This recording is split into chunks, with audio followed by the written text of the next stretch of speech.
inspired you to use the vision space in the book?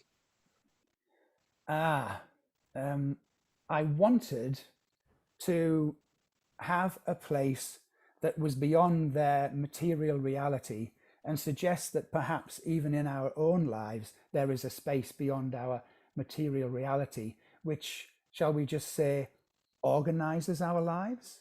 Mm-hmm. Vision Any space more? oh, sorry, say again. For people, again, who might be less familiar with some of the terminology or the ideas around that, can you expand a little bit more on that? No. Okay. No. It is, I think, in terms of what we might call the quantum universe, we are aware that things are stranger and weirder than we could even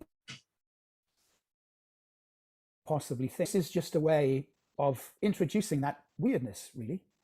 That in their very closed world, a world organized from their education to their housing to their employment, there is something else which is, can we say, animating the totalitarian state, a spiritual realm. And in this realm, of course, they see that it's populated with bestial demons and vampire priests. Cool. That's me done, honestly. That's your lot. Okay, great. That's your lot, folks. Thank you, Tony. That's Friends in My Head is Tony Perrott. Hey, so hi. Oh, we got another question actually coming in from Brittany Hall. Oh, no. What or who were your inspirations for the main characters? Well, let's just look at two of the main characters, Strix and Falco. Let's just say that after Chris had given me the remit, I suppose, to look for a genre that was had a wider audience than the 4 books we published together, Chris said, well, just do a bit of research, go and check out what's selling. And at the time, I think it was the Twilight trilogy. So this is back in 2012. And I'm thinking, okay, I found my supernatural genre. Chris's idea of just go away and then write it is just, there's a bit of a leap there. So I am glad that the universe, if you like, intervened. And what happened is I had a lucid dream. Now, to anybody that knows a little bit about Jungian psychology, the lucid dream is a dream in which we can either direct or we can participate in. Okay? So I have this dream of a man walking this red desert. Before he gets to a water hole, he dies of thirst. My feeling there is he must be an artist or somewhere involved in the arts. Whilst the body is laid on the ground in the sand, it starts to bulge, and out comes a woman tearing his skin and breaking his ribs apart. Yes, very graphic, I know, Brittany, sorry. And she crawls out and washes herself off. And as she is doing that, she looks up at me. Now, I was on the rocky outcrop overlooking this scene as it unfolded. And as she looked at me, she started to levitate towards me. And all I saw in my vision was her face getting bigger and bigger and bigger. And so guess what happened? Yes, I had to wake myself up because I was pretty scared. Now,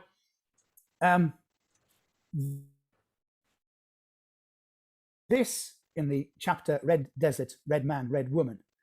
And I am replaced by Strix. So Strix is on the rocky outcrop, looking at himself, dying of thirst, and then the woman coming out of him. And this was really the birth of, or the seed of the idea of Strix, the guy that dies in the desert, and Falco, who is born from him. So this is where the two characters came from. That is then just a very little seed, and as we know, all the DNA potential of what it's going to be inside it.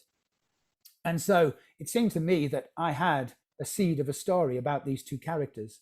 Then I had to say, okay, well, who are they? Where have they come from? I decided that Strix was going to be a kind of tortured soul, a writer, of course, who suffers from asthma like myself. And his main fear being anonymous. And Falco is from Spain, is from Seville. And she comes really from a holiday that Jeanette and I, my wife, had in Seville. And we stayed in a district of Seville called Triana, which is a very working class kind of area, but absolutely beautiful tapas bars. I can recommend it. And so I crafted this story with the two of them in, and somehow there had to be a meeting point. And that was in the cafe. So that's where they came from, Brittany. Yeah, I mean, that's amazing. Like Chris Lawrenson has just popped in a little chat message saying Jeff's memory is incredible. And I know.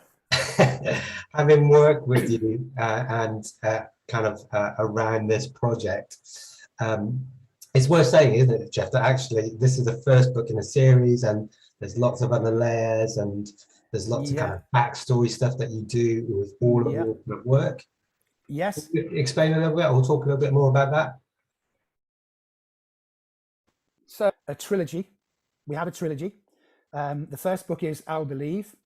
The others will follow in that naming kind of sequence. The second in the series will be darker and more foreboding. So this is a bit of a spoiler. This is a bit of a giveaway for us. There's a new character, and he is called Portmore. So, and he is used by the vampire priests to bring all sorts of evil into the project. So, yes, Chris, I have an amazing memory. And what happens basically is that we had planned, I think very early on, we had this little app called Basecamp. And Chris just said, just throw a load of stuff in there, ideas. Doesn't matter whether it's going to work or not, just when it comes up, just bang it in. So you've seen this, Cols, and you'll see that it is actually full of stuff we haven't done. However, the story progresses, and also we are introduced to obviously other characters. So we have been introduced in the first novel to Strix's father. We will then be introduced to his mother in the second.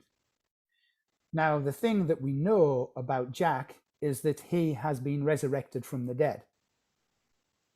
So there's a play there on the limitations of material, fleshy living, a more spiritual hope of resurrection. And then the third, well, I'm not going to say anything about the third because don't give away too much. Don't give away too much. That's to lead you into the second one. But I have to say that whilst COVID was busy ravaging the country, I wrote 4 separate backstories to the I'll Believe series, written by Jack and Shula. Just looking at from their points of view. So what you have is 3 main characters, and there's a little bit of Strix in me there about writing and the need to write, the compulsion to write, but also the fear that nobody's going to read this damn stuff. And so the fear of anonymity. With Jack, it's the political anger. It's the frustration over the limitations set upon him by the totalitarian state. All I can say is a mystical poet and an absolute beautiful person. And yeah, so there's all sorts of elements. There's all sorts of stuff going on in this head, and all sorts of stuff going on Basecamp for Chris to see and for you to see. Geoff, I got to kind of stop you there. And Yep, actually, good. I'm on the finished. website, you're writing and posting some of those backstories. Is that correct? Yeah, kind of. This is another facet, really, of going the various themes. So we have political dissidence, we have non-violence, we have mystical spirituality. And so we thought with the World of Owl, the website, that we would, I would explore, no, we, Jack, Schuler, Strix, and myself, would explore those themes more deeply. Cool. Yeah, and that's a place that people can go to find out, get a little bit more behind the scenes in terms of your writing, Yeah, influences, some of those character kind of backstories and stuff like that. We're going to move a little bit on, Geoff. that's the idea. That's okay.